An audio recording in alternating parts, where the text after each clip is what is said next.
Selamat datang kembali di sesi telah mendalam kita. Anda pasti sering lihat kan generasi Z ini, mereka lincah banget ya di dunia digital, ekspresif gitu di media sosial, tapi di sisi lain kok datanya menunjukkan banyak yang finansialnya agak goyah, bahkan tertekan secara mental. Ada semacam apa ya kontradiksi di sini yang menarik untuk kita kupas bareng. Nah, hari ini kita akan coba menyelami dunia Gen Z ini. Kita lihat lebih dekat gimana kebiasaan finansial mereka terbentuk, terus tekanan apa aja sih yang mereka hadapi dari dunia maya, dan pengaruh budaya apa yang paling kuat. Sumber kita cukup beragam nih. Ada analisis psikolog, sosiolog, data survei OJK, lembaga riset lain, studi akademis, sampai ya tips literasi keuangan praktis.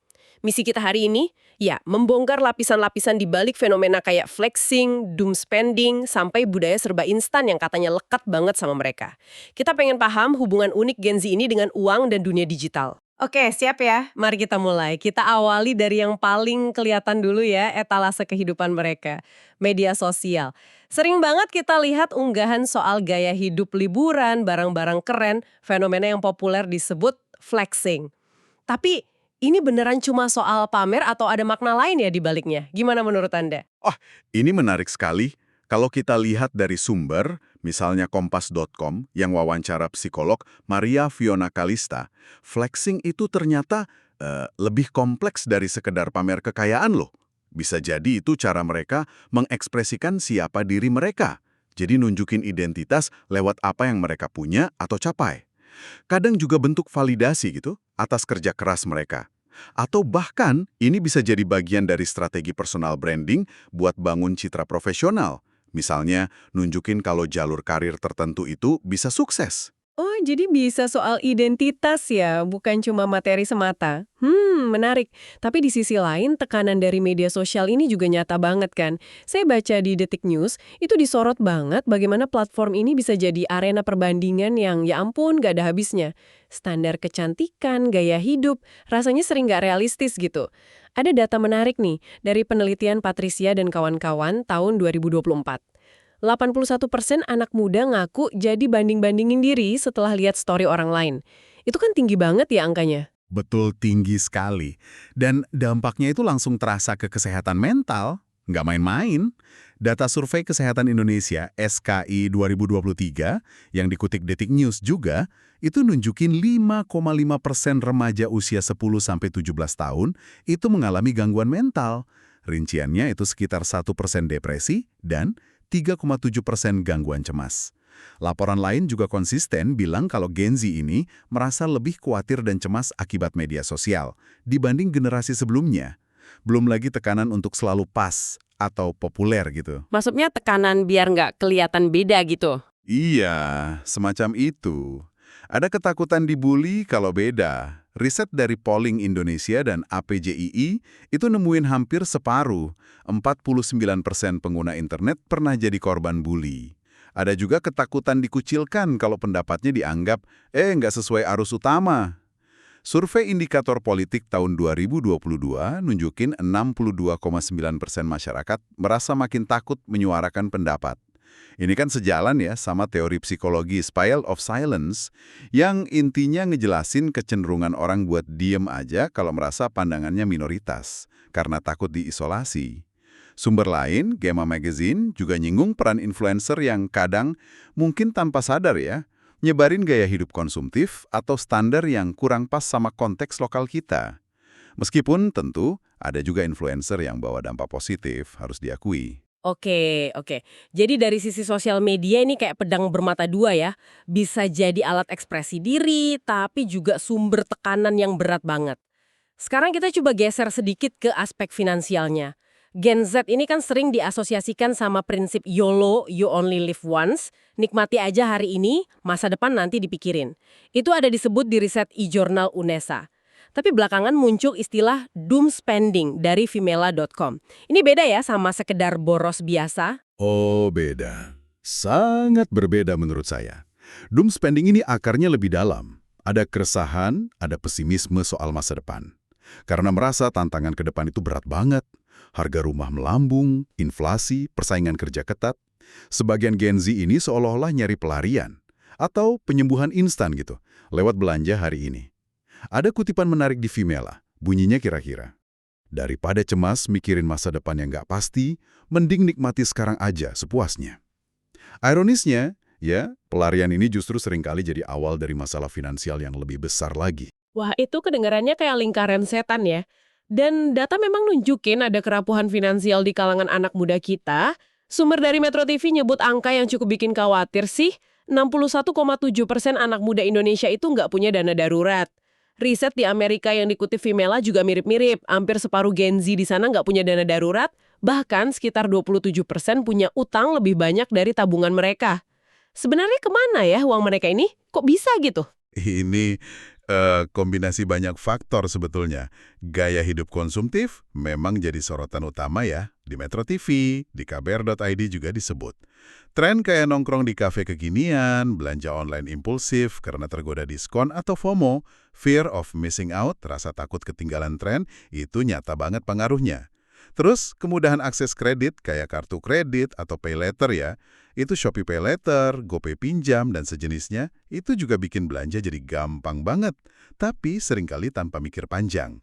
Ada juga kasus yang lebih parah, terjebak pinjol ilegal atau bahkan judi online. Yang unik juga soal prioritas pengeluaran mereka, riset Morning Consult di AS yang dikutip liputan6.com nemuin fakta menarik. Lebih dari separuh Gen Z itu sering bepergian 3 kali atau lebih setahun, meskipun mungkin pendapatannya tergolong rendah. Frekuensinya ini bahkan ngalahin Gen X dan Boomers loh. Mereka tuh rela motong pos pengeluaran lain demi bisa liburan. Oh iya? Demi liburan ya? Iya, ini sejalan sama riset dari UGM yang dikutip KBRID. Riset itu nemuin ada pergeseran pola konsumsi. Anak muda sekarang lebih banyak habisin uang buat pengalaman, kayak nongkrong di kafe atau beli kuota internet, dibanding kebutuhan dasar kayak makanan bergizi misalnya. Nah, semua ini akhirnya berkontribusi ke data OJK per Juni 2024 yang nunjukin Gen Z dan milenial itu mendominasi tunggakan pinjol. Totalnya itu mencapai 61,52 triliun. Angka yang gede banget. Wow, 61 triliun. Tadi disinggung soal FOMO, kemudahan akses utang, lalu ada artikel dari kumparan.com yang bahas soal budaya instan. Gimana nih hubungannya budaya instan ini sama kondisi finansial Gen Z yang lagi kita bahas? Nyambung nggak? Oh, nyambung banget. Hubungannya cukup erat. Budaya instan ini kan lahir dari kemudahan teknologi ya, informasi serba cepat. Ini cenderung ngebentuk pola pikir yang pengennya hasil cepat, tanpa mau lewat proses panjang atau berliku. Jadi kurang gigih gitu kalau hadapi tantangan. Nah, dalam konteks finansial, ini bisa bahaya. Pertama, bisa nurunin daya juang pas hadapi kesulitan ekonomi. Kedua, bisa mendorong ekspektasi yang nggak realistis soal sukses finansial. Kalau nggak kecapai ya bisa stres. Ketiga, ini memperkuat gaya hidup konsumtif dan hedonisme demi kepuasan sesaat, healing yang tadi itu. Dan keempat, bisa melemahkan kemampuan berpikir kritis dan merencanakan keuangan jangka panjang. Jadi, ya gitu, godaan buat doom spending atau ngambil utang demi gaya hidup jadi lebih gede. Sementara kesabaran buat nabung atau investasi jadi lebih kecil. Jadi budaya instan ini kayak memperparah kerentanan finansial mereka ya. Oke, dengan semua tekanan sosial dan kecenderungan perilaku berisiko ini, gimana sebetulnya tingkat pemahaman finansial Gen Z, kita ngomongin literasi keuangan nih, seberapa melek sih mereka soal duit? Literasi keuangan itu, sederhananya ya, pemahaman dan kemampuan ngelola uang dengan efektif. Mulai dari cara dapat uang, ngatur pengeluaran, nabung, investasi, sampai ngelola utang secara bijak. Ini definisi yang dirangkum dari beberapa sumber ya, kayak Perpustakaan UMY dan e-Journal UNESA. Nah, data OJK tahun 2019 yang dikutip e-Journal UNESA itu nunjukin tingkat literasi keuangan Gen Z di Indonesia waktu itu baru 44,04%. 44% ya? Iya, 44,04%. Angka ini lebih rendah dari milenial, yang 47,98%. Dan ini masuk kategori rendah, karena di bawah standar minimal 60%. Artinya, ya pemahaman dasar soal konsep kayak bunga pinjaman, risiko investasi, manfaat asuransi, itu kayaknya masih perlu ditingkatkan banget. Angkanya lumayan rendah ya.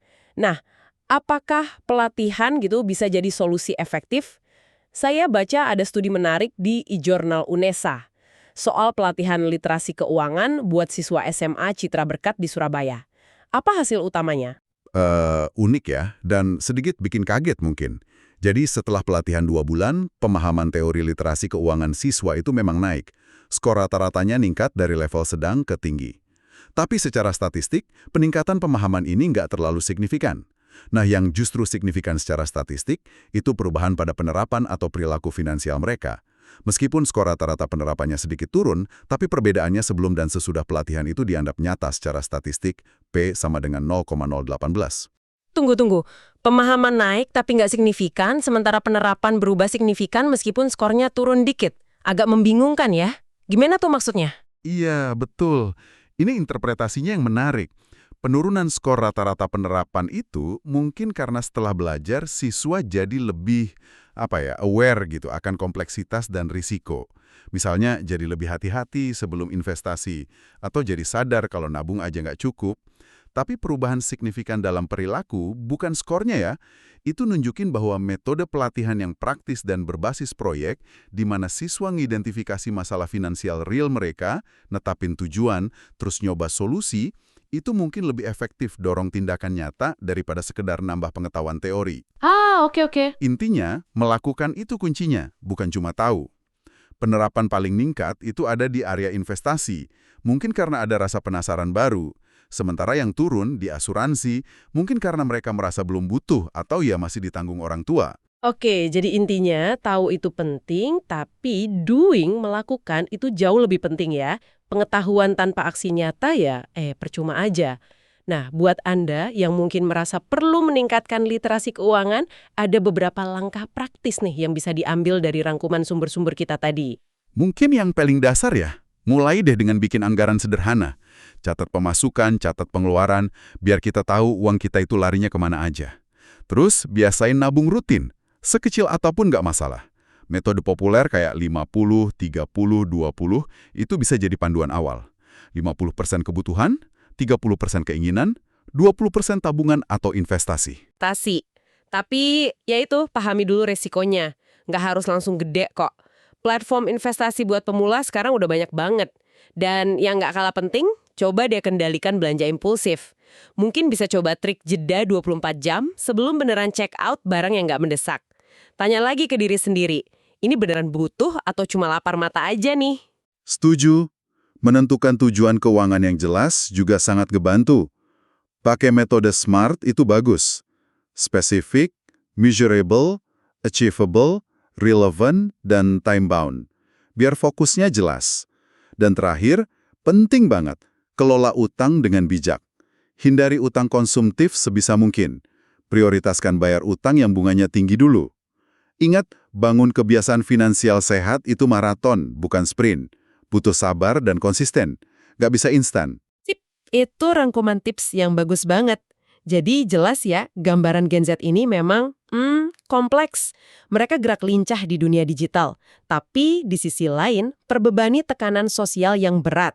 Ada keinginan nikmatin hidup saat ini, tapi seringkali dibayangi ketidakpastian finansial sama kecemasan soal masa depan. Flexing ternyata bukan sekedar pamer, doom spending bisa jadi sinyal SOS, dan budaya instan punya andil dalam kerentanan finansial mereka. Literasi keuangan memang krusial, tapi studi tadi munjukin kalau tindakan nyata, penerapannya itu yang jadi kunci utamanya. Tepat sekali. Kuncinya mungkin ada di pengembangan kesadaran diri dan kemampuan berpikir kritis. Kritis ngelihat konten media sosial, jangan telan mentah-mentah. Kritis nimbang keputusan finansial, sekecil apapun itu. Dan kritis ngenali godaan kepuasan instan yang seringkali cuma semu. Membangun stabilitas finansial dan ketahanan mental itu proses panjang, penuh pembelajaran. Ia termasuk belajar dari kesalahan.